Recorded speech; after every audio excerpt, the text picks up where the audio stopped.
Zeitgeist, from the German Spirit of the Age, is an immensely popular movie that can be viewed all over the internet. It has millions of hits and has extreme popular appeal, especially to those who are into a good conspiracy theory. Now, the second half of the film is an elaborate portrayal of the 9/11 tragedy as the work of the American government itself. But the first half calls into question the entire story of Christianity. Centuries of Christian history are swept away as the narrator explains that the whole thing is one large myth. Large historical claims are made that, if true, do mean it's all over for those wanting to place any hope in Jesus as someone relevant to today. To get some wisdom on this complicated topic, we've asked into the studio Dr. Chris Forbes, a senior lecturer in the Ancient History Department at Macquarie University in Sydney.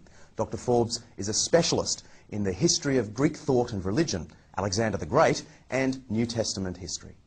Chris, thanks for joining us. My pleasure. You've seen the Zeitgeist. What led you, an ancient historian, to watch this internet movie, and what was your initial reaction? Well, I first heard of it because my daughter was spending 5 months studying in Russia. She was at St. Petersburg, and Christian friends of hers there were getting a really hard time by people making claims from the movie, and she emailed me and said, "What can you find out about it?" So I had a look. And your response? Well, I ended up almost laughing because the claims it makes are mostly wildly wrong and in some cases simply silly. Can we focus in on what is really the heart of the claim of the movie as it connects with Jesus? And that is that the whole Jesus story of him being born right through to his crucifixion and resurrection is a mishmash of ancient mythologies. In particular, the mythology of the sun god of Egypt, Horus, we're told. Yeah, John, can I stop you there? Horus isn't a sun god. Okay, but the movie says that he is. Yes, it does. But he's not. What sort of god was he? He's the god of the sky. Ra is the sun god. Okay. That makes the connection between him being a sun god and Jesus being the son of God more difficult, doesn't it? I thought it was only a pun to start with.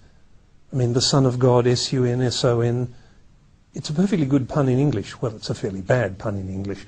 But it doesn't work in Egyptian, and it doesn't work in Greek, and it doesn't work in Latin. It's just a pun. So leaving all that aside, yeah. The claims about this particular sky god then, Horus, are that he was born on December 25th, he was adored by 3 kings, he grew up, he had 12 disciples, he was crucified, and then he was resurrected. Well, that sounds like the Jesus story. It does, because that's what it is. But it's not the Horus story. Oh, by the way, you left out born of a virgin. Born of a virgin, indeed. Yes, except that his mother Isis wasn't a virgin. And there's no suggestion in the Egyptian sources that she was. This whole list of parallels are true of Jesus, aren't actually true of Horus at all. The ancient sources don't mention these details? Well, it's very unlikely the ancient Egyptians would say he was born on December the 25th, because December's a Latin month. In other words, there's no connection at all. Horus wasn't crucified. Horus was killed, cut up into very small pieces, and his body scattered around Egypt, so it could never be gathered again. And the rest of the myth is about Isis trying to collect together all the pieces. I guess the punchline of the Zeitgeist movie, as it connects with Jesus, is that because the Jesus story is just a mythical construct, which you're saying it isn't, the movie is saying he didn't exist. He's not a historical figure. Does that have currency in serious historical research today? No, there's no serious question for historians that Jesus actually lived. There's real issues about whether he is really the way the Bible described him. There's real issues about particular incidents in his life. But no serious ancient historian doubts that Jesus was a real person, really living in Galilee in the 1st century.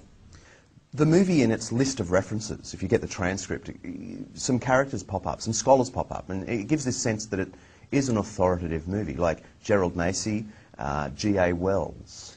Gerald Macy, English poet and amateur Egyptologist. Not an expert, not an academic, not actually an historian at all. G.A. Wells, an academic, yes, professor of German literature, writer of popular books, trying to claim that Jesus is a myth.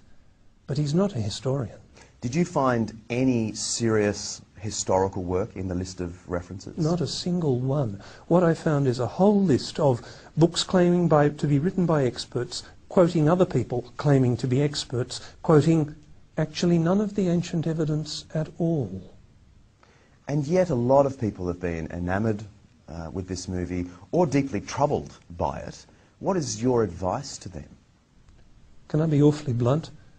Don't believe everything you see on YouTube. Given that this interview will also be on YouTube, have you got any further advice for them? Yes. Check references. Go looking for ancient evidence. If somebody claims something about Horace or Mithras or Dionysus, if they're only quoting another modern author, or in the case of Massey, someone writing in the 19th century, that's not good enough. What historians want to know is not do you quote historians, they want to know can you quote ancient evidence. And there's simply no ancient evidence that Horace or Mithras or Dionysus was born on the 25th of December, born of a virgin, crucified. The ancient stories simply don't say that about them. So the parallels with Jesus just collapse. Thank you for joining us. My pleasure.